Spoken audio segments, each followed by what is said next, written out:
کیونکہ تجربہ کرنا ہوتا ہے، انہوں نے اس کی لانچنگ ہی کاروباری نظر سے کی ہے، تو اگر اس کے سائیڈ افیکٹ آتے ہیں تو اس پر مزید تحقیق کریں۔ اگر کامیاب ہوتے ہیں، لوگوں کا اعتماد بن جاتا ہے اور یقین کی کیفیت پیدا ہو جاتی ہے، تو اسے مارکیٹ میں قیمتاً لانچ کر دیں۔ پہلے سستی ہوتی ہے، پھر اور مہنگی ہوتی ہے، پھر مہنگی ہوتی ہے۔ جب وہ اس کا خوب ٹرینڈ چل جاتا ہے تو پھر وہ مارکیٹ سے شارٹ کر دی جاتی ہے، پھر وہ مہنگے سے مہنگے داموں مارکیٹ میں بلیک مارکیٹ میں دستیاب ہوتی ہے۔ یہ کسی ایک دوا کے ساتھ نہیں ہے، یہ سب کے ساتھ ہے۔ ہیپاٹائٹس میں سوزش جگر ہوتی ہے اور یہ کوئی اتنی بڑی علامت نہیں ہے۔ ہاں، بیماری تو کوئی بھی اچھی نہیں ہوتی، ایون کہ آنکھ دکھ آئے وہ بھی اچھی نہیں ہوتی، دانت کا درد، کان کا درد، کسی بھی جگہ پھوڑا پھنسی تک اچھا نہیں ہوتا۔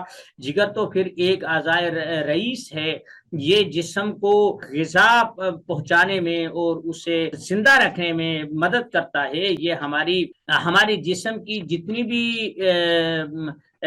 گرمی ہے یا حرارت ہے، یہ چیزیں ہیں، یہ جگر کے ماتحت ہی ہوتی ہیں۔ گرمی اور کہیں نہیں ہوتی، جگر میں ہی پیدا ہوتی ہے اور جگر ہی سے یہ تقسیم ہوتی ہے۔ تو اگر کسی کو ہیپاٹائٹس ہو جائے تو ڈرنے کے بجائے آپ ایسے کریں کہ اپنے کھانے پینے کے مینول کو اچھے انداز میں ترتیب، دہی کی لسی پی سکتے ہیں، اس میں شکر کا استعمال کریں، چینی چھوڑ دیں، ٹھیک ہے۔ آپ گنے کا رس استعمال کریں، آپ گاجر کا، مولی کا جوس استعمال کریں، آپ کا سبزیوں میں مولی، گاجر، ٹنڈے، عربی، ایسی چیزیں کھائیں۔ جو برائلر مرغی ہے، تیز مرچ مسالے ہیں، بھنی ہوئی تلی ہوئی چیزیں ہیں، یہ چھوڑ دیں۔ آپ جتنا لیکوڈ ہو سکے ان میں پئیں، شربت بصوری پئیں، عرق بصوری پئیں، فالسے کے شربت پئیں، گنے کا رس پئیں، اور اسی طریقے سے جو دستیاب ہے، مالٹے کا ہے، کنو کا ہے، تربوز ہے، خربوزہ ہے، یہ ساری چیزیں اللہ کی نعمت ہیں۔ یہ جسم سے فالتو سفرا کو خارج کرتے ہیں، اور جیسے ہی خارج ہوتا ہے اور پھر آپ کو غدی اعصابی تحریک پیدا کرنی ہے، یعنی اگر جسم میں سفرا کا اجتماع ہو جائے تو آپ غدی اعصابی یا اعصابی غدی استعمال کر لیں تو اس میں جو فالتو سفرا ہوتا ہے وہ ختم ہو جاتا ہے۔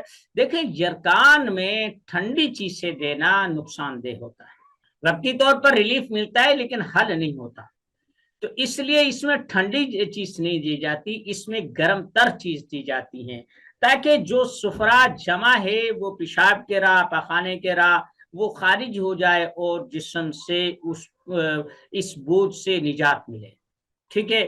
آپ مثلا 3-4 چیزیں ہیں، آپ پیاس لگتی ہے، کھانسی ہوتی ہے تو آپ زیرہ سفید الائچی سبز کا کہوہ پی سکتے ہیں۔ آپ کیا اسے بولتے ہیں، ملٹھی، اگر کھانسی آ جائے، پھپڑوں میں بلغم جمع ہو جائے، کیونکہ اس میں بلغم بھی ہوتی ہے، گاڑی بلغم ہوتی ہے، تو آپ ملٹھی کا کہوہ پی سکتے ہیں۔ اسی طریقے سے اگر پیاس ستانے لگے تو آپ گوسوان کے پتوں کا عرق پی سکتے ہیں اور انہیں بطور کہوہ استعمال کر سکتے ہیں۔ اسی طریقے سے زیرہ سفید استعمال کر سکتے ہیں۔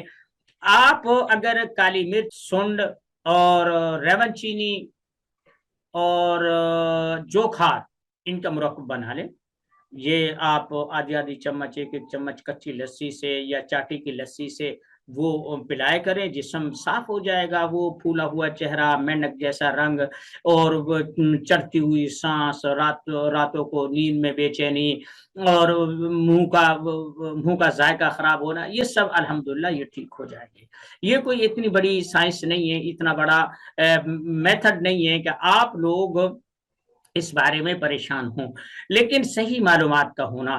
دیکھیں، سبزیوں میں آپ عربی کھائیں، بھنڈی کھائیں، توری کھائیں، کدو کھائیں، ٹینڈے کھائیں۔ آپ سرخ مرچوں کی جگہ پر کالی مرچ کا سالن استعمال کریں، اور کوشش کریں کہ جگر کے مریض گھی کا استعمال مت کریں حتی الامکان، اور اگر دودھ بھی پینا ہو تو بلائی اتار کر پیئیں۔ آپ لسی جو ہے نا، چاٹی کی لسی، دہی کی جو رڑکا ہوتا ہے وہ بنا کر پئیں۔ یہ آپ استعمال، کیونکہ چربی، یہ جو چربی ہو گئی، گھی ہو گیا، چکنائی ہو گئی، یہ یرکان میں نقصان دیتی ہیں، تو اس وجہ سے دیسی گھی ہو، چاہے ڈالڈا ہو، چاہے بناسپتی یا کوئی بھی چیز ہو، یہ چیز سے آپ بند کر دیں۔ کوشش کریں کہ ابلی ہوئی سبزیاں، کچی سبزیاں استعمال کریں، تاکہ آپ کا وجود ان کثافتوں سے صاف ہو کر آپ کی جان چھوٹ جائے۔ ٹھیک ہو گیا۔ صبح کے وقت میں آپ گاجر کا مربع کھائیں، اوپر تھوڑی سی کالی مرچ اس پہ چھڑک لیں اور پھر وہ کھائیں، اس سے ذائقہ بھی ٹھیک ہو جائے گا، آپ کی ضرورت بھی پوری ہو جائے گی۔ شام کو 1 چمچ گلقند کی دے دیں، آپ شربت بزوری پی لیں، سندل پی لیں، اور یہ ساری چیزیں آپ استعمال کر سکتے ہیں۔ امید ہے کہ آپ اس بارے میں سمجھ گئے ہوں گے۔ دیکھیں، جو چیز ایک اصول یاد رکھیں کہ کوئی چیز کم ہو گئی آپ اسے پورا کر دیں، اگر کوئی چیز زیادہ ہو گئی آپ اسے خارج کر دیں اور اعتدال پہ لے آئیں، بس یہی علاج ہوتا ہے۔